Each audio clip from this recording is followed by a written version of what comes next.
Okay, Hitomi. Next up is Ashley. Okay, Ashley, it's your turn next. Let's see what Spirit wants you to know.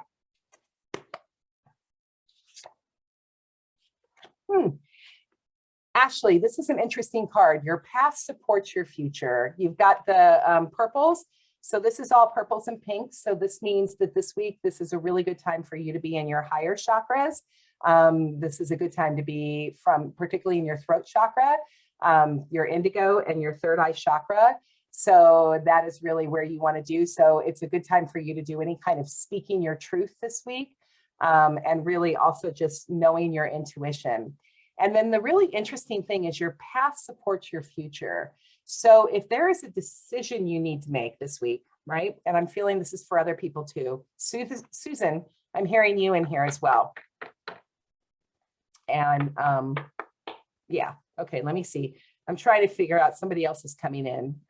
Kim, I think as well too. So your past supports your future. Really look at if you have a decision you have to make, or if you have something you've really been wrestling with.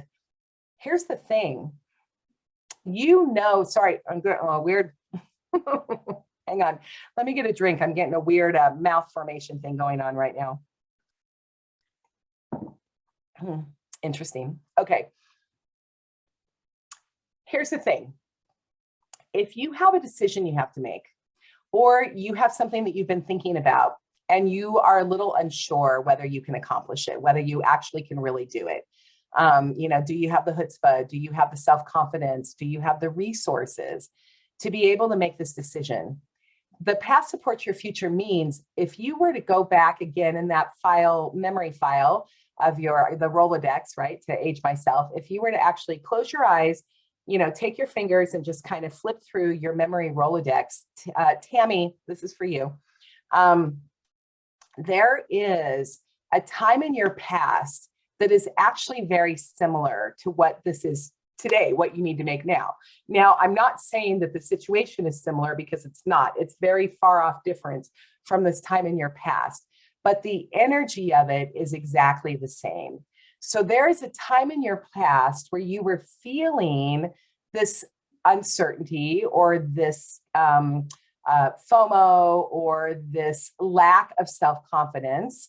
That there was a time that you felt this in your past, but you did it. You made choices, you made decisions, you made action steps that were really, really good for your soul. You listened to the whispers of your team and you leaned into your intuition, you leaned into your knowledge, and you were able to kind of make the best decision for you.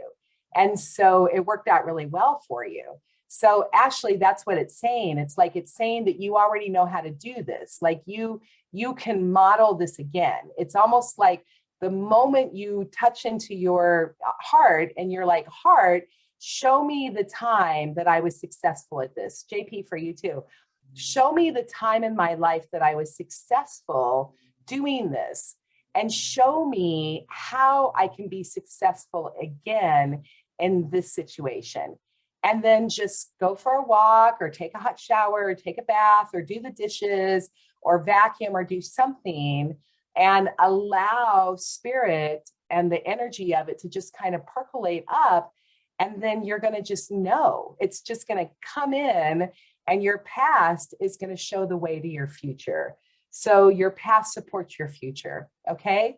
So that feels really good, you guys. That feel like that might be the card of the week, in terms of the, I'll have to go back and look at this again, but I think that might really be the card this week, particularly with the energies that are happening right now and the shifted energies, is that you already know. Your soul knows what to do. Your soul, your higher self has the answers.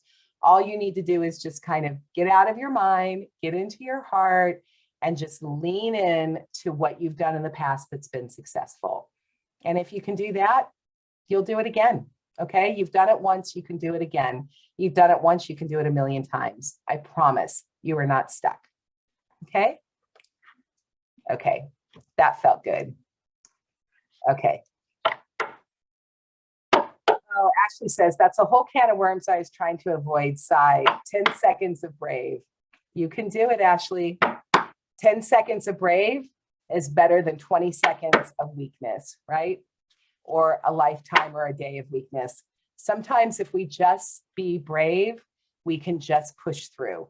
The thing we're dreading the most, if we just take a big deep breath and we just do it, at least we get on the other side of it.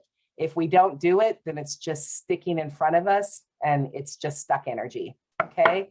So remember, you guys, stuck energy means that you want to move it. Your soul is whispering that it wants to be moved.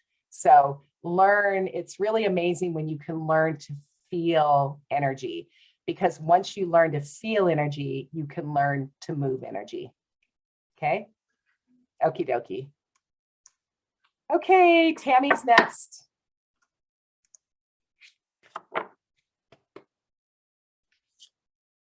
I love it, Tammy. Look at this. It's all root chakra. It is all dark chakra. So stop, drop, and ground. Stop, drop, and ground. And then look, you guys, can you see this? You can see of the imagery there. You can see that it's got the little bitty plant that's just poking through, just starting to show itself, and a whole lot of roots and a whole lot of energy going to the roots. So this is also for some other people that you've got here right now. So again, I'm hearing Jennifer. I'm hearing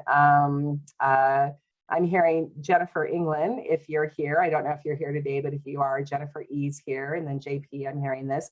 My friend Colleen as well, but I don't think she's on here today. We'll see. So I'm on here, but stop, drop, and ground, you guys. Instead of stop, drop, and roll, you know, with the fire thing. So if you're in firefighting mode, if anything comes up where you are actually in firefighter mode, the very best thing you can do is to just stop. Don't fight the fire unless it's an absolute emergency. If it's absolutely life or death, stop and do the emergency. But one of the things that happens is we are in fight or flight or freeze way too much in modern life, right? We get in a meeting and we get in a really intense meeting, and our nervous system, our autonomic nervous system, right? We immediately go into our fight, flight, or freeze. That is not the rest and relax, the rest and digest. That is not our peace system. That's not parasympathetic. That's the lion is chasing us, the saber-toothed tiger is chasing us, and we need to do every bit of energy that we need to survive. So that's survival mode. Too many of us in modern day society, myself included sometimes, too many of us live in that stress response. Do you know what the #1 disease is in America today? It's stress, right? That's what's really causes so many of the other illnesses that we're dealing with, is that constant state of fight, fight, or freeze, right? So that constant stress is what is causing so many of our illnesses that is happening in our modern world today. When you are feeling that fight or flight or freeze response, that is the time to stop, drop, and ground, okay? It's a spiritual practice, but it is also hits all 4 of our bodies. It hits our spiritual, our mental, our emotion, and our physical, and it brings us back into alignment.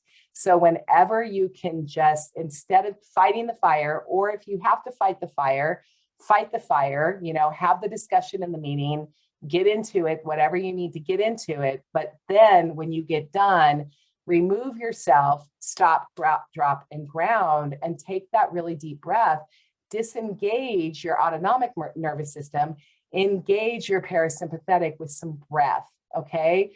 Grounding, breathing, bringing yourself back to center, instead of just continuing to go on and then being frustrated and angry in our brain.